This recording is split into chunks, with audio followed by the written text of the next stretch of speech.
Hello, everybody, and welcome to the channel. Today I'm joined by Graham Davey from Graham Games. Pleasure to have you with us today. Very nice to be here.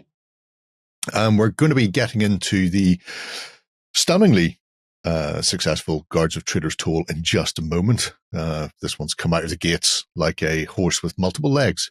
But before we start talking about the newest product, I thought it would be nice to give people a bit of background about who you are, where you've come from, and what you've been doing previously. So, how did you get into the wargaming hobby then? Well, back in the dim, distant past, well, I guess I started off very young with D&D and a bit of then into Warhammer Fantasy Roleplay, and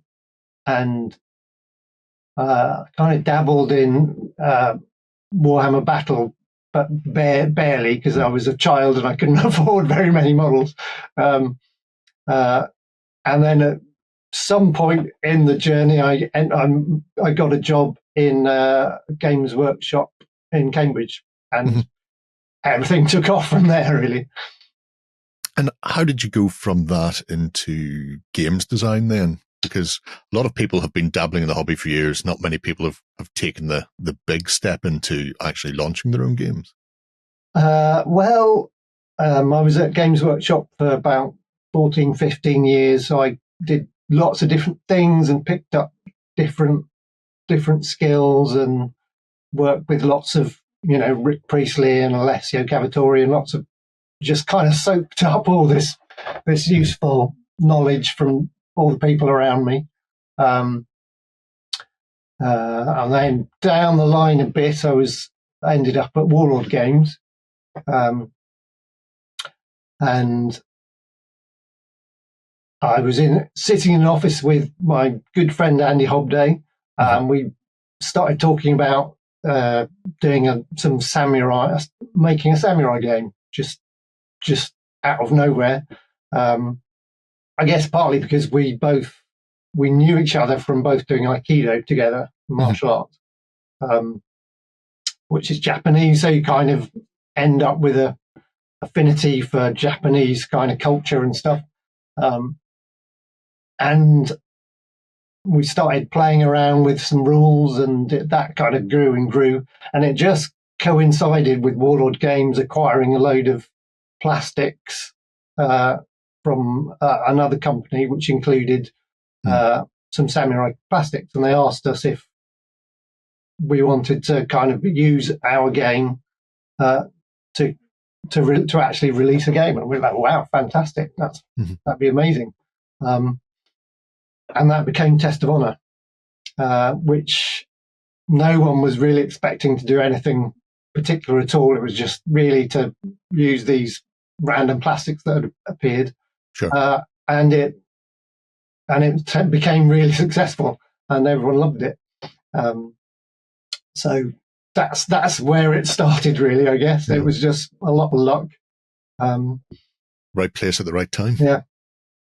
It's interesting because Test of Honor, I think, obviously there's some interesting mechanics in there, but I would say out of all of the games I've looked at that you've done, Test is the most traditional style of skirmish. Yes.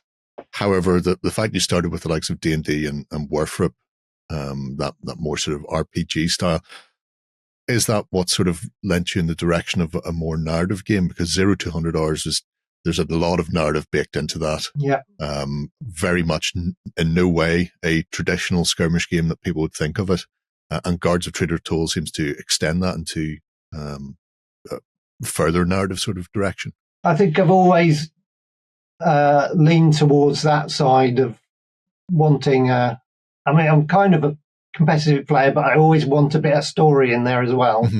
And some of my most memorable games of Warhammer and 40k have always been the ones that told the best story. And yeah, for 0200 hours, it was just really, I guess it really started still with Test of Honor. We were trying to really tease out that very cinematic thing of kind of recreating those moments from the movies. And I think then that's kind of escalated with each subsequent game of really trying to focus on those narrative things rather than just a head-to-head try and kill each other thing. Yeah. And that brings us to the Guards of Traitors Toll then, which, when it was first announced, an awful lot of people started getting very excited across Facebook and the like, simply for the description of a city within a world that you were playing the bottom rung of the ladder within the guarding community. You were foot sloggers out the streets, and so many people were thinking about it in terms of their own fantasy worlds or other sort of fantasy worlds. Discworld was one that gets referenced all the time. The idea of these grimy foot soldiers trying to keep order on the streets, and with it just being released, the sort of blow up from it has been big. Did you expect it to be so big? Because obviously 0200 hours was very successful as well, but this one really seems to have caught the imagination. It's very hard to know in advance how other people take the things that interest you. I think I knew I was trying to do something a bit different, because so many war games really, when you boil it down, are just about trying to kill the other guy as fast as possible. Even if you're trying to, you have objectives and things like that, it's still usually the way to win is kill the other guy, which is nothing wrong with that, of course. That's lots of fun. But for this one, I was trying to do something a bit new and a bit different, which is always risky. It might just not work at all. It might just seem really pretentious, but people seem to like the idea. So yeah, there's lots of things in it about you need to arrest the baddies rather than just kill them, because otherwise all the local citizens will get really upset, and you can lose the game if you do too much of that. And there's investigation and questioning witnesses and searching things, and so you've got all these other elements which are a lot more, I say, role play kind of style, or a dungeon crawler kind of elements. All this kind of coming in, which I think it's quite a new, different experience. Yeah. So for people who haven't seen anything to do with Guards yet, it is a semi-cooperative game for up to 4 players. But do you want to give us a bit of a breakdown as to what the basic gist of your little guard patrol is? Yeah, so each player is playing a little guard squad of the city guards that are patrolling the city of Traitors Toll, trying to keep the peace, trying to solve crimes and kind of gain glory by being the best guard captain of all. So although you're working cooperatively in part, you're still trying to be the one that actually gets the arrest and gets the credit for it. So the winner is the one who's been most successful at that by the end of the game. And when people are playing it, one of the big things is you start off, you don't know why you're there to a greater extent. The crimes sort of are hinted at, and then they develop, you get clues, and the citizenry that's wandering around, some of them will be involved, some of them will be innocent, and you've got to try and find out exactly what crime is being committed, who's committed it, without being heavy-handed as well. Yes. That I really like, because there's not enough use of civilians and non-combatants within skirmish games. obviously with larger war games, it's trickier to do because the meat grinder will just run over them. But for something like this, where you want a claustrophobic skirmish game within a thronging city, if you take the civilians away, you've got a lot of tumbleweeds blowing down Main Street. Now, obviously, there's the civilian box that Wargames Atlantic did, along with the guards themselves. Was it immediate for you to find somebody to do a figure range for this to help push the game forward, or was it a case that civilians were always a necessity, even if you hadn't got Wargames Atlantic on board? Well, to be honest, the whole thing was kind of conceived as part and parcel. So right. the plastic sets, I mean, that's making plastics takes so long. That's the first thing you have to sort out. So designing the plastics with Wargames Atlantic was literally the first thing we did, and which is always a bit nerve-wracking because you have to set all that in motion before you've written a game. Yeah. Although obviously I had lots of ideas and plans, the game wasn't finished by any means at that point. So you have to kind of have faith in yourself that you can pull it off, if you like. I mean, it's an integral part of the game, and I think they add a lot to it whenever you get into the nitty gritty. I know there is a suggested number of models, both for the guard squads and patrols and the civilians themselves.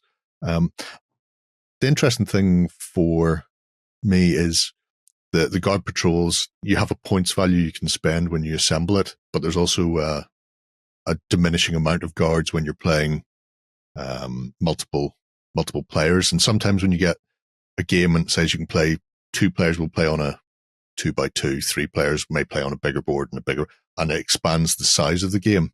In this case, you keep the game size the same, tight, compact streets, but you limit the amount of guards that are coming in. Yeah, so essentially each mission will have roughly the same number of guards, regardless of how many players there are. Mm-hmm. So if you're playing solo, you'll be controlling all the guards, whereas if there's 4 players, then they'll be split through across everyone. And you'll tend to have some kind of left in reserve. So if people get killed or go off the board taking prisoners away back to the guardhouse, then you can bring on someone else. Or even if someone's been injured, you can manage to get them off the board and bring on someone else, or with different equipment, which is more useful and things like that. So yeah, and you'll all be kind of, again, vying, as I say, to kind of nip in at the right time and grab the arrest and manage to win the game. I mean, this was something that came up in the Facebook group where somebody was questioning the fact that he could arrest somebody, but then another guard from a different patrol could actually take them off board and get partial credit for having removed them. And going, it's because it's only semi-cooperative. It's not fully cooperative. Yeah, definitely. And if you happen to leave somebody tied up in a bundle with a note pinned to him going, this was his crime, then why would you not bring him back to the guardhouse? Yeah. I mean, you can, it's kind of a balance whether you're trying to, maybe you're hoping you're going to arrest another couple and you can take them all back at once, and which will be a bit more efficient for you. So it's all a kind of balance and trying to time things at the right time. A few people have been asking about the Busy Streets expansion and the patron cards in there. So these aren't part of the core mechanics of the game. They're an additional, a nice add-on that you can sort of use. You want to tell us a bit about those and how you see them and potentially expanding them in the future? Yeah, so there's a lot of extra stuff in the Busy Street set. So first off, there's extra stuff for playing with 3 and 4 players. You can kind of just about get by with just the starter set, but really if you want to play a full campaign, then you need that extra stuff, extra cards, extra recruitment cards and tokens, stuff like that. Then, as you say, one of the completely new things that it adds is the patron cards. So you can essentially choose your allegiance to one of the 4 lords and ladies of the city who rule the city. And having chosen that at the beginning of the game, you'll take randomly 3 of the 4 cards for your lord, and they kind of give you some secret missions, some extra secret victory conditions, which will give you a little bonus at the end of the game if you've played in the style that suits your lord, your patron. Yeah. So patrons who might be a bit more heavy-handed. Yes, exactly. They'll want you just to beat people up, or some of them are a bit more honourable and you'll get bonuses for helping people, and some of them are a bit more about gaining knowledge, and you'll be trying to go for magical-based things and gaining extra items and stuff like that. Mm-hmm. And because it's a campaign-based narrative, because you're choosing randomly, I suppose one of the things that does is it means your opponents don't know which, because over time they'll start to learn what your patron is particularly fond of, and I suppose they could try and interpose themselves or upset your patron's plans. Yes, in theory, because some of the lords have the same objectives. Okay. So yes, you'll be potentially competing for some of them. But there's a random element, so you'll never know exactly which ones each player gets. And it's something we can potentially add to in the future and bring out extra cards for that system. Yeah. I mean, it sounds fascinating in itself. Something that you just touched upon there, magic. This is a fantasy world. So even though, I mean, it could be Victorian London or Tudor London or whatever it happens to be, there is a fantastical element. There is magic there. There is one dwarf I've seen kicking around. He looks a little bit worse to wear for drink. He was part of the pre-order program, was it? But so far we've only really seen humans. There's a couple of non-humans on the sprues, maybe little tiefling types or possibly elves. But is the idea that you can expand into other races then as well?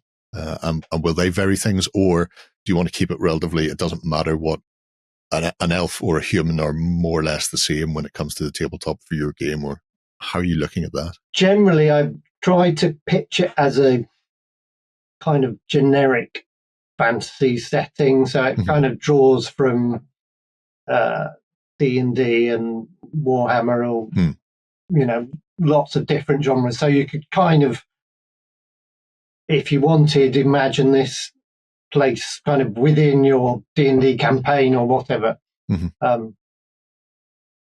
the game does include trait cards, which just modify your stats a little bit of your guards. So you can use those to represent a dwarf being a bit stronger, but have less agility, or vice versa for an elf, if you like. So it's handled with a light touch, but there'll be more specific models coming down the line. So we've shown off a few on the Facebook group already, but there may be, I don't know, ogres or elves or different things, secret things on the way soon. Secret things, the worst type of things. I mean, it is literally just shipping as we're recording this. So people may already have it. Some people are still waiting for it to arrive. So it's difficult to talk about what's coming next. But obviously we have seen some models, but those are things that could be used within the core game itself for Guards of Traitors tool. But do you see a sort of timetable for how you want the game to grow, or is it going to be a case of let the metal hit the meat, so to speak, and see how it continues within the next year, and then sort of judge it accordingly as to where you're expanding or how. Well, there are definitely more sets coming this year, because I've already sculpted all the models. Oh, happy days. And I'm planning to do a kind of deluxe hardback version of the rule book with some extra bits and bobs added as well. So will definitely be a kind of wave 2 later in the year. And there's a kind of overarching story kind of hinted at in the book, in the background and the campaign system.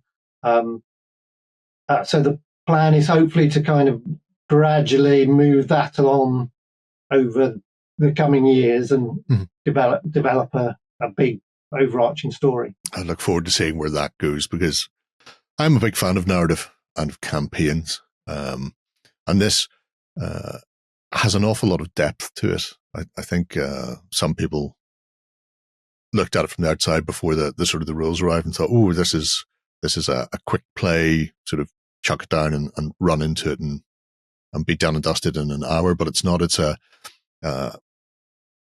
there's a certain amount of depth in the game as well.